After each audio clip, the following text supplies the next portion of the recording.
Avec notre ami Masmir, qui a assisté donc à ce colloque. Est-ce que vous avez des réflexions, des critiques, des observations? Parce que généralement ces colloques, ça fait un peu bouillonner la tête un petit peu.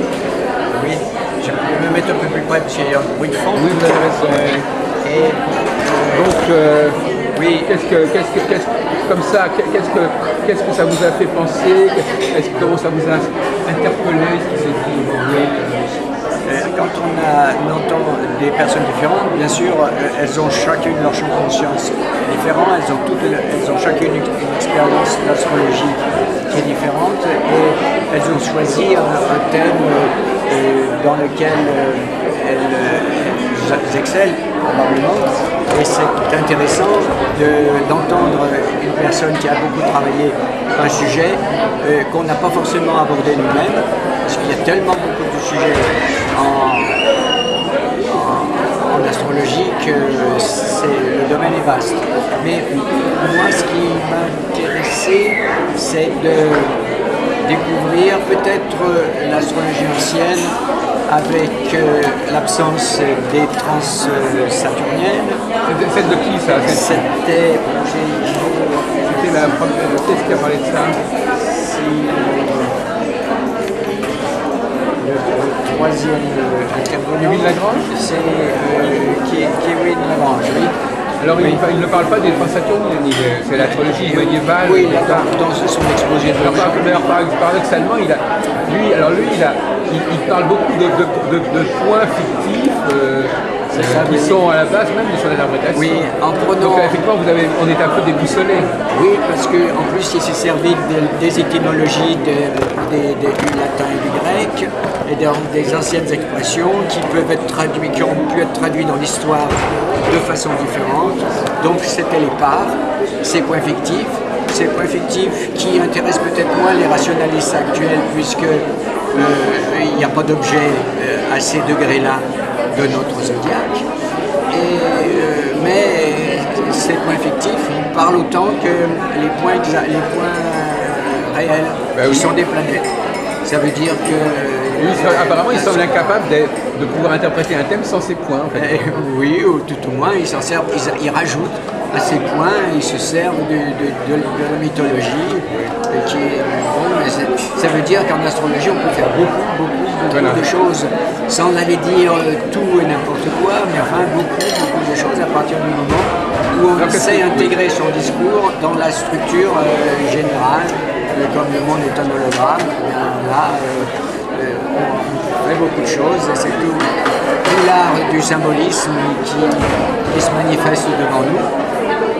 Et c'est toujours passionnant, toujours intéressant. Alors, qu'est-ce que vous pensez de ces tentatives d'expliquer le cas DSK par l'astrologie? Oui, parce que moi j'ai travaillé aussi, surtout à Lyon, on a un dessinateur humoriste qui a fait quelques dessins drôles.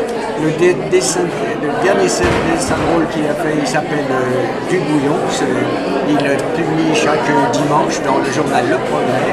Et le dernier dessin qu'il a fait sur DSK, on le voit descendre d'avion, il rentre à la maison, il rentre en France, et il y a sa femme derrière qui se précipite pour lui mettre les mains devant les yeux parce qu'il y a une femme de ménage sur le parcours avec son balai et son seau mais quel rapport avec l'astrologie parce que vous me demandez pourquoi on choisit DSK. Oui. Parce que c'est un sujet qui... Est-ce qu'astrologiquement ça peut être traité? Est-ce que par exemple ce qui s'est passé était lié à une configuration ce jour-là? Parce qu'on est quand même tenté, étant donné que c'est un moment, ça c'est quelque chose qui s'est joué à quelques secondes près, enfin à quelques minutes près, l'astrologue est tenté de se dire, bon là voilà l'occasion en or de prouver. Je m'intéresse très peu à l'événementiel, voilà. Je m'intéresse au tempérament de la personne, et c'est un tempérament, une personne qui a un déficit psychologique, qui a une infirmité psychique, qui sait mal retenir ses élans. Une aussi qui n'est pas dans le temps, tout ça. Alors non, pas particulièrement, mais certains le font. Hein, je comprends bien qu'on cherche à dire tiens, ça s'est passé à tel moment et ça correspond à telle configuration. C'est une démarche aussi qui est très intéressante. Il ne faut quand même pas réduire DSK à ce problème-là. Non, parce que oui, mais sur le plan général, ça veut dire que certains virtuoses dans une certaine discipline peuvent être complètement nuls et défaillants et déficients dans l'autre discipline. Et parfois, quand c'est des comportements sociaux, ça peut leur faire un préjudice. Est-ce que ces déficiences sont astrologiquement explicables ou c'est de l'ordre du traumatisme ou de vécu de la vie? C'est explicable avec l'astrologie parce qu'avec l'astrologie, on peut tout expliquer. C'est tellement riche l'astrologie qu'on trouvera toujours une façon de décrire une attitude, un comportement, un état d'âme. D'accord.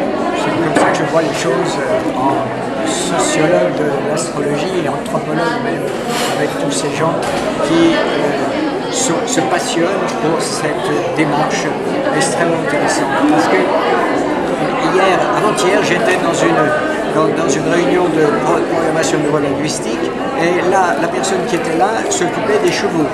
Et elle fait du coaching avec les gens qui pratiquent l'équitation. Et elle a travaillé sur le rapport entre l'animal et le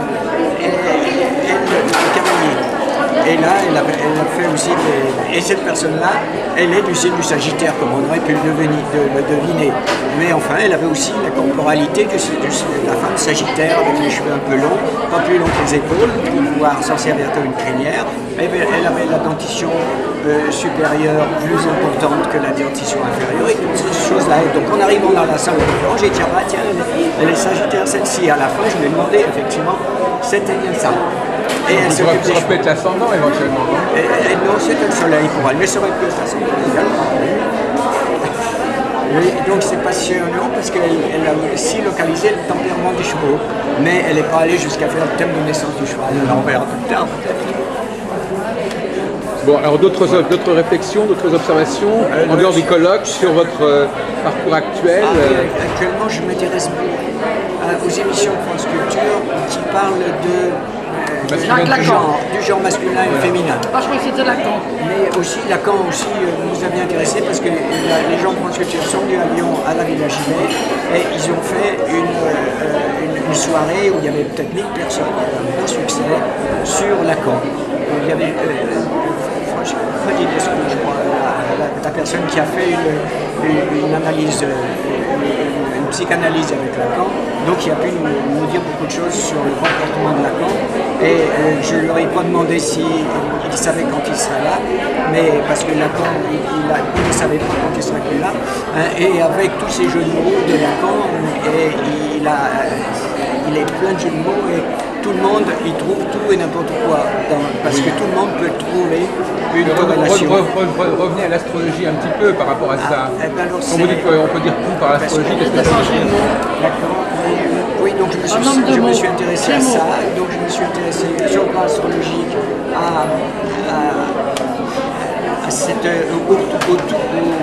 partout et au tout le temps, avec Uranus et Pluton, parce que le transpersonnel m'intéresse beaucoup, parce que maintenant j'essaie de voir de mieux en mieux les relations entre les planètes personnelles dans le thème d'une personne et les transpersonnels pour savoir comment elles peuvent aller dans le subtil, et avec Uranus et Pluton, et notamment au niveau de la santé, par rapport aussi au niveau de l'astrologie, si on peut être au-delà de ces petites boucles intérieures qui font des obsessions ou des phobies qui vont faire qu'il y aura une somatisation. Elle veut dire quelque chose, Marie-Thérèse. Je veux dire quelque chose.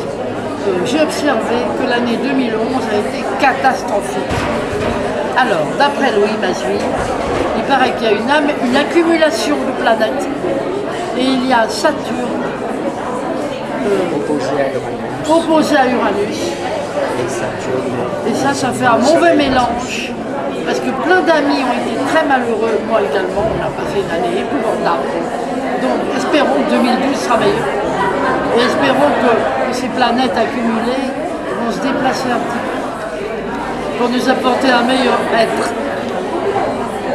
Mais le paradoxe, pour terminer, c'est que ces planètes transplanétaires, elles sont très lentes, Et donc, on aurait a priori tendance à penser qu'elles ne sont pas essentielles au niveau individuel.